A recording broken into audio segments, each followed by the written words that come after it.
যারা মা হয়েছেন, যারা মাসি হয়েছেন, যারা ঠাকুমা হয়েছেন, বাড়িতে পরবর্তী ক্ষেত্রে মেয়েদের পেটে বাচ্চা আসবে, আপনাদের পাড়া প্রতিবেশী কোনো মেয়ের পেটে বাচ্চা এলে বলে দেবেন।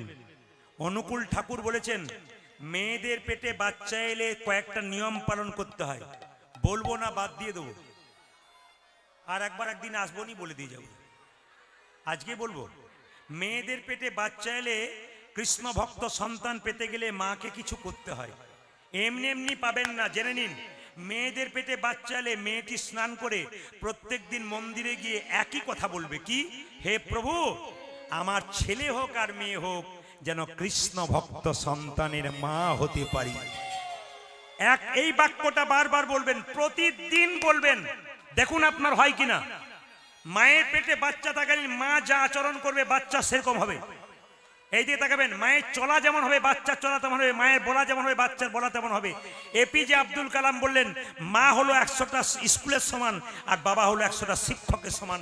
ওই জন্য মায়ের দায়িত্ব সবচাইতে বেশি। ছেলের মধ্যে মেয়ের মধ্যে মায়ের গুণটা সবচাইতে বেশি বর্তায়। ওই জন্য বারবার নিবেদন রইল, মায়েরা, মায়েদেরকে সজাগ থাকতে হবে। পেটে বাচ্চা থাকলে মহাপুরুষের ছবিতে প্রণাম করতে হয়। ঈশ্বরচন্দ্র বিদ্যাসাগর, রবীন্দ্রনাথ, বিবেকানন্দ, কেন? মহাপুরুষের মতো ভাব বাচ্চার মধ্যে হয়। মনোবিজ্ঞানীরা বলছে মহাপুরুষকে প্রণাম করতে হয়। তুলসী মন্দিরে বাচ্চা থাকলে, আচ্ছা, তুলসী মন্দিরে জল দিতে হয়, পরিক্রমা করতে হয়, গোবিন্দের চরণে তুলসী পাতা দিতে হয়। মায়েরা, আপনাদের একটা ভুল ধারণা ভাঙিয়ে দিই। গোবিন্দের চরণে তুলসী পাতা দেবেন, কিন্তু তুলসী পাতা চন্দন মাখিয়ে দেবেন, কিন্তু নিচেটাও দেবেন ওপরটাও দেবেন। দুদিকেই চন্দন মাখাতে হয়, কিন্তু একদিকে নয়। নিচেটাও মাখাবেন, ওপরটাও মাখাবেন।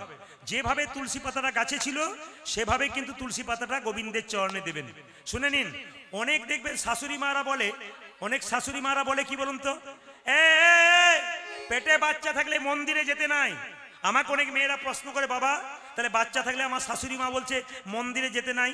বললাম তোমার পেটে বাচ্চা আছে, ডাক্তার দেখাবে না তোমার শাশুড়িকে দেখাবে? কোনটা দেখাবে? ডাক্তারের কথা শুনবে? তাহলে পেটে বাচ্চা থাকলে শাস্ত্র যারা পড়ে তাদের কথা শুনতে হবে, ওদের কথা শুনলে হবে না। জানতে হবে মায়েরা, পেটে বাচ্চা থাকলে যত ধর্ম করবেন তত ভালো। কেন? দেখুন, অর্জুনের স্ত্রীর নাম ছিল সুভদ্রা। যখন সুভদ্রার পেটে অভিমন্যু ছিল, অর্জুন তাকে চক্র গুয়ে ঢোকার গল্প বলেছিল, বাচ্চাটা শুনেছিল। যখন বেরোবার গল্প বলতে গেছে, মা ঘুমিয়ে গেছে, বাচ্চাও ঘুমিয়ে গেছে। মায়ের জন্য সন্তানটা মারা গেল কম বয়সে কুরুক্ষেত্রে যুদ্ধে। কেন? ঢোকবার পথটা জানে কিন্তু বেরোবার পথটা সে জানতে পারলো না। ও মায়েরা, মায়েদের পেটে বাচ্চা থাকলে আমাদের ওইদিকে, আপনাদের দিকে নয়, ডাক্তারবাবুর কাছে যাই, আর ডাক্তার কি বলে? ঘাড়ে বালিশ পায়ে বালিশ নিয়ে শুয়ে থাকবি। ডাক্তারবাবু, বাচ্চা মোটা হবে তখন কি করব?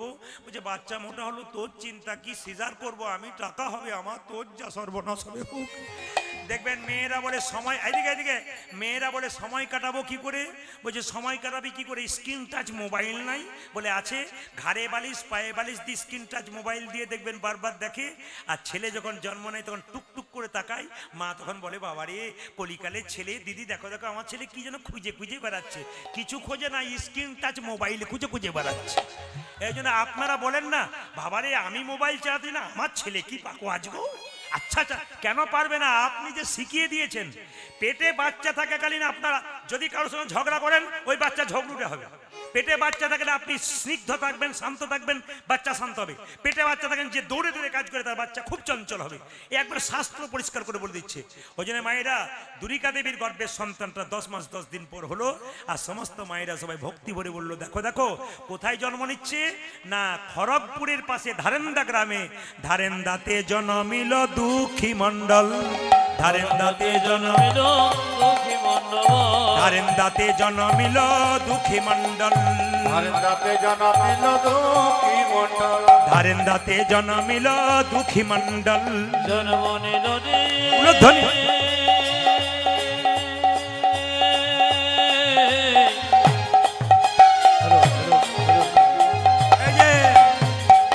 যে যখন কাজ করবে তারটা বাড়াও, কানে রাখো, চোখ রাখো।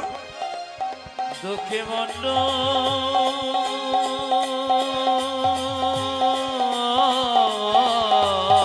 উলধ্বনি মা কৃষ্ণ ভক্ত সন্তান জন্ম নিচ্ছে।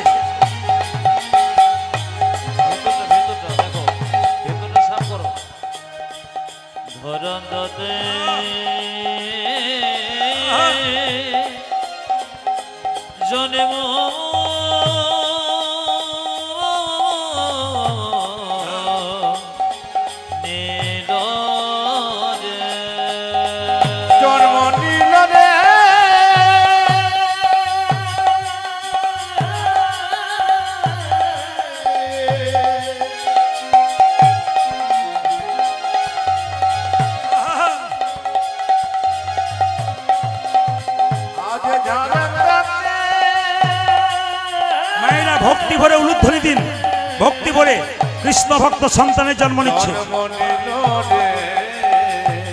আহা,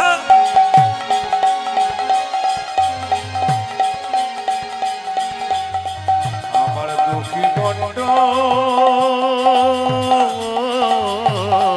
আহা। জন্ম নিল, জন্ম নিল, জন্ম নিল। নারেন্দাতে জন্মিল দুঃখী মণ্ডল, ভারতাতে জন্মিল দুঃখী মণ্ডল। মাতার নাম দুরিকা পিতা কৃষ্ণ মণ্ডল, ওগো মাতা নাম দুর্গা পিতা কৃষ্ণ মণ্ডল।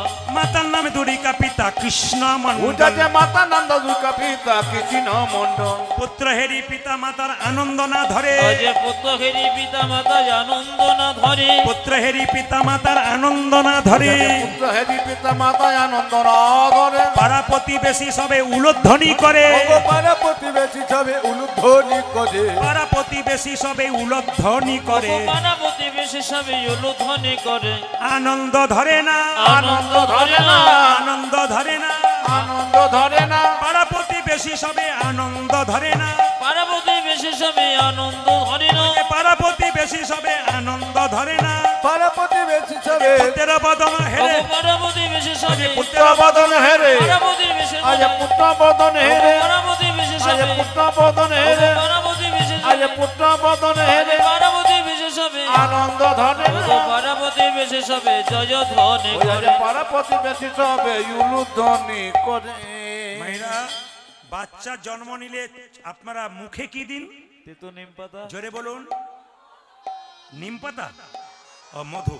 আচ্ছা, কিছু মনে করবেন না, আজকে হাজার হাজার ভক্তের সমাগম হয়েছে, আপনাদের ভুল ধারণা দিয়ে যায়, ভুল ধারণা ভাঙিয়ে দিয়ে যায়। বাচ্চার মুখে আপনারা মধু দেন, কিন্তু কেন দেন? মধু দেন কেন?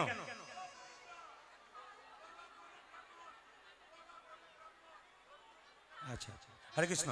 মুখে মধু দেন কেন মায়েরা? মুখে মধু দেন, দেখে নিন। বাচ্চা জন্ম নিয়ে কান্নাকাটি করে মায়ের দুগ্ধ সেবা করতে পারে না, ওই জন্য কিন্তু মুখে মধু দিয়ে কান্না বন্ধ করা হয়। কিন্তু আপনাদের বিশ্বাস আছে যে বাচ্চাকে মধু দেওয়ার মানেটা কি বলুন তো? মিষ্টি মিষ্টি কথা বলবে। ছেলে বড় হবার পরে কার ছেলে কজন মিষ্টি কথা বলছে এ হারে হারে টের পাচ্ছেন আপনারা। তবে কোন সময় মধু দিলে বাচ্চা মিষ্টি কথা বলবে শুনে নিন মায়েরা। কোন সময় দিলে জেনে নিন, শাস্ত্র কি বলল। যখন বাচ্চাকে আতুর ঘর থেকে 21 দিন পর নিয়ে যাবেন, স্নান করানোর পর মন্দিরে শুইয়ে দিয়ে একটু মধু দিয়ে ভগবানের কাছে প্রার্থনা করবেন, হে প্রভু আমার ছেলের জন্য মিষ্টি মিষ্টি ভাষা হয়, হবে হবে।